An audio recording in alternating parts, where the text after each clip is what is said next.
Platform he health wealth and happiness का है। सो मैं ज़्यादा टाइम नहीं लूँगा, कोशिश करूँगा कि शॉर्ट टाइम में कुछ अच्छा इन्फॉर्मेशन दूँ। सो सबसे पहले मैं अपना परिचय दे देना चाहता हूँ। मेरा नाम भरत मना फ्रॉम सिरा नेपाल से, और इस प्लेटफॉर्म में लाने वाले हमारे sponsor S mister Ram sir, S D mister Avadhi sir, S D mister Ram sir और टी डी मिस्टर सो सर, और हमेशा साथ सपोर्ट देने वाले हमारे एस डी अजय सर। और साथ में आज के इस मीटिंग हॉल में जितने भी हमारे महानुभाव लीडर सब उपस्थित है, आप सभी के लिए एक मुश्त में जोड़ डालते हैं।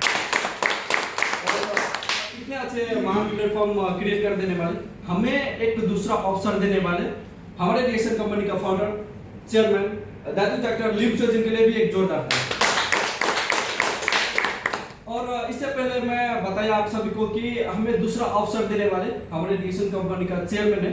सो हमें क्या क्या दूसरा ऑप्शन दिया है कि हम हर आदमी यहाँ पर पैसा कमाने के लिए आए। यहाँ पर कोई ऐसा नहीं कि हॉस्पिटल ने रिफर किया और हम कतर में आए पैसा हॉस्पिटल में यहाँ पर दवा कराने के लिए, हेल्थ बनाने के लिए, एक्सेट्रा और बहुत रीजन हो सकता है। सो हम यहाँ पर ज़्यादातर हमारा यहाँ पर आने का रीजन ही था हमारा पैसा।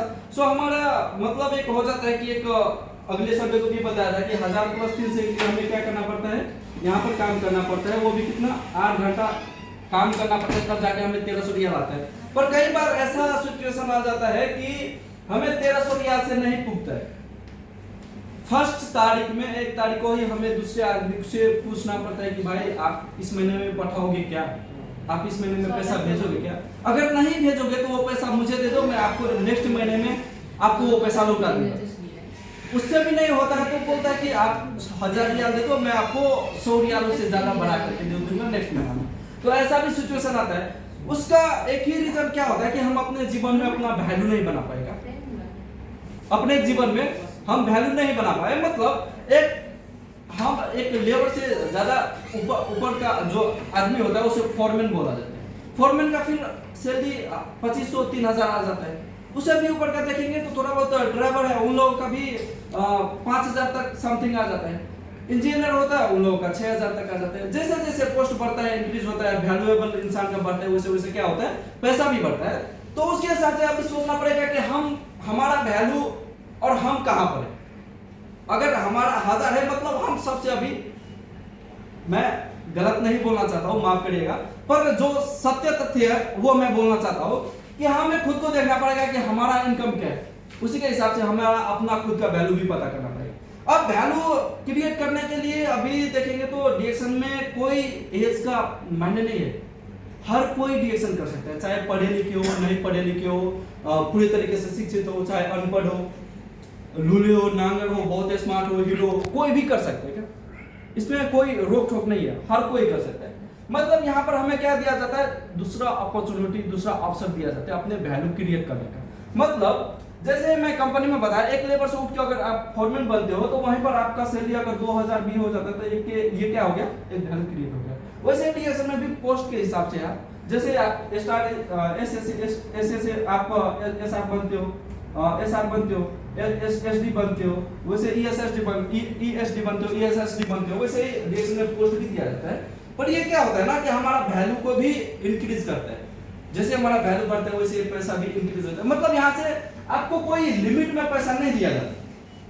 यहाँ पर कोई लिमिट पे आपको पैसा नहीं है, लिमिट में काम नहीं करना है। ये जरूरी नहीं है कि आपको यहाँ पर आके 8 घंटा, 10 घंटा, 12 घंटा बैठ के ड्यूटी करना है तब जाके आपको पैसा देगा। नहीं, आप फ्री हो, फ्रीडम तरीके से आप बिजनेस कर सकते हो। मतलब आपको जो समय बचता है, दिन हो, रात हो, ड्यूटी में हो, रूम पर हो, ऑफिस में हो, कहीं भी डीएक्सन कर सकते हैं। उसके लिए कोई जगह का मायने नहीं रख सकता है कि जरूरी नहीं है कि ऑफिस में ही आके हम बिजनेस कर सकते हैं और डीएक्सन कर सकते हैं। तो इसके लिए हम कहीं से भी आगे बढ़ सकते हैं। और सेकंड नंबर में हो गया, हम अवसर की बात किए तो मार्केट 2 तरीके का होता है। इसमें डीएक्सन में देखेंगे तो कोई इन्वेस्टमेंट नहीं है।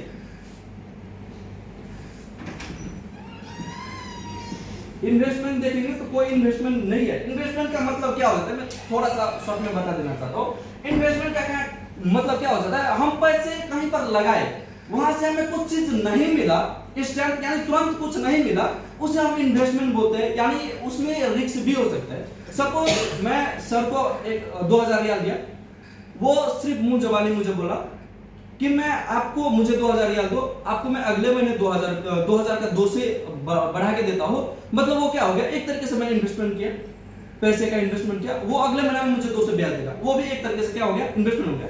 पर अगर वो शर्त नहीं रहे कतार में घर चले गए तो यहाँ पर रिस्क आ जाता है। पर डीएक्सएल में क्या है, डीएक्सएल में रिस्क इन्वेस्टमेंट देखेंगे तो आपको क्या बोलता है, मतलब जो बहुत ज्यादातर लोग बोलते हैं कि 300 400 500 का सामान लेना पड़ता है। सर आप 300 का सामान लिए तो आपको तो वहां पर इंस्टेंट तुरंत तो प्रोडक्ट दे दिया जाता है, तुरंत तो प्रोडक्ट दे दिया जाता है, तो यहाँ पर रिस्क कहाँ हुआ। आप मार्केट में जाते हो, एक जूता लेते हो, एक मोबाइल लेते हो, तो वहां पर आप पैसा देते हो तो प्रोडक्ट तो लेते हो ना, यस आप सामान तो लेते हो, तो वो तो एकदम से इंस्टेंट तो हो गया, तुरंत रिटर्न कर दिया, तो वहां पर कोई इन्वेस्टमेंट नहीं है, वहां पर कोई रिस्क नहीं है।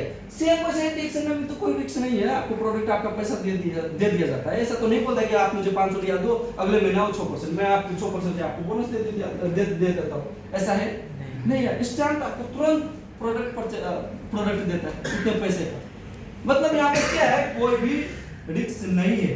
उस तरीके से हम आदमी को सिखा सकते हैं। दूसरे नंबर में क्या हो गया, मंथली आप मार्केट में इतने दिन से, सपोज मैं बता देना चाहता हूँ, अगर आप मार्केट में 100 रियाल यूज करते हो, एक महीने का 100 रियाल यूज करते हो, तो एक साल में कितना हो गया, 1200 रियाल हो गया। वहां से आपका कोई रिटर्न आया आज तक नहीं है। पर डीएक्सएल में देखिएगा अभी 200 प्लस करके मेरे चल रहा है, और इतना बड़े बड़े आदमी सब भी कर रहे हैं और फ्रीडम हो रहा है। मतलब हम जो मार्केट में से यूज कर रहे हैं वहां से कोई बेनिफिट नहीं आ रहा है, और डीएक्सएल से जब हम ले रहे हैं तो यहाँ से हमें बेनिफिट मिल रहा है, तो यहाँ तो कुछ ना कुछ तो वैसा है। मतलब यहीं पर हम देखेंगे, अब थोड़ा हम बात कर लेते हैं मार्केट के बारे में। 2 टाइप का मार्केट होता है, एक मल्टी लेवल मार्केटिंग होता है और एक मल्टी चैनल मार्केटिंग होता है। बहुत सारे लोग बोलते हैं ना कि जोड़ने वाला सिस्टम है ये डीएक्सएल, इसे जोड़ने वाला नहीं, मल्टी चैनल नहीं, इसे मल्टी लेवल मार्केटिंग कहते हैं, मतलब गुना करने वाला मार्केटिंग कहते हैं डीएक्सएल को। डीएक्सएल में हम देखें तो एक होता है मल्टी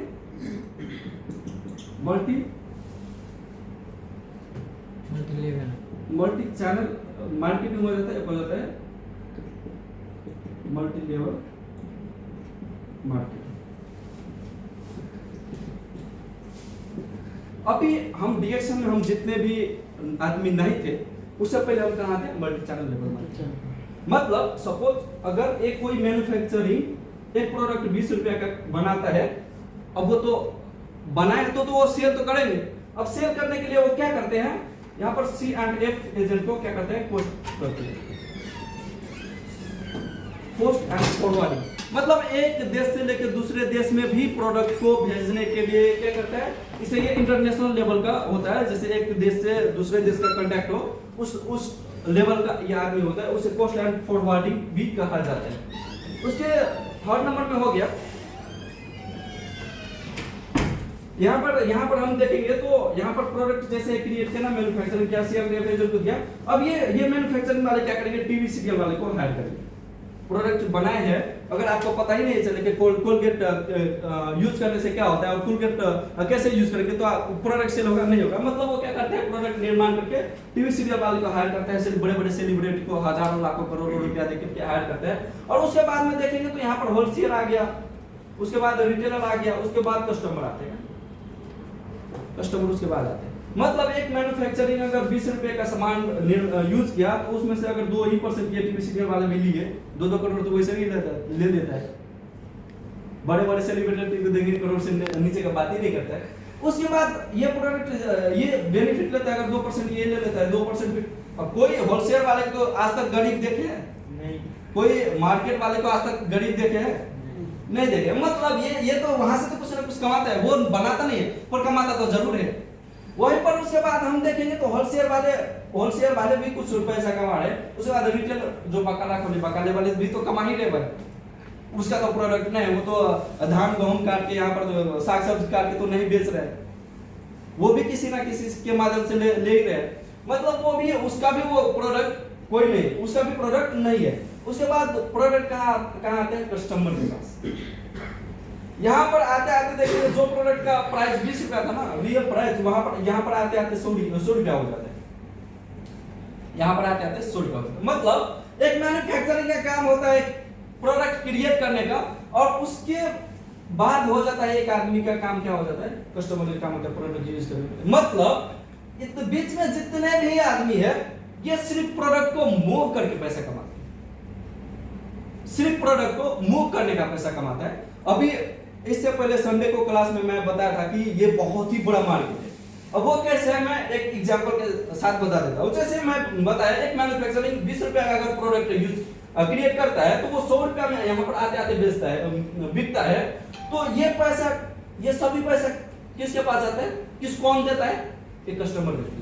वो कंपनी अपने जेब से निकाल के नहीं देता है, ये लो तो चाहे ये लो तो, ये कस्टमर को पे करना पड़ता है। और ये कस्टमर के पैसे के लेके बड़े बड़े सेलिब्रिटी के बच्चे, बड़े बड़े होलसेल वाले के बच्चे, बड़े बड़े रिटेलर के बच्चे, बड़े बड़े पोस्ट एंड फॉरवर्डिंग के बच्चे अमीर होते हैं, पर एक कस्टमर गरीब के गरीब ही रह जाते हैं, उनके बच्चे गरीब का गरीब ही रह जाते हैं। आज तो हमने डिएक्शन का चार दांत आज तो नहीं मार रहे, इससे पहले भी मार रहे थे, दादा भी मार रहे थे, बाबा भी मार रहे थे, मार तो रहे थे, इतने दिन से मार रहे थे, वहां पर कोई दिक्कत नहीं था। तो यहाँ पर भी तो कोई दिक्कत नहीं है, यूज करो ना, क्या दिक्कत है।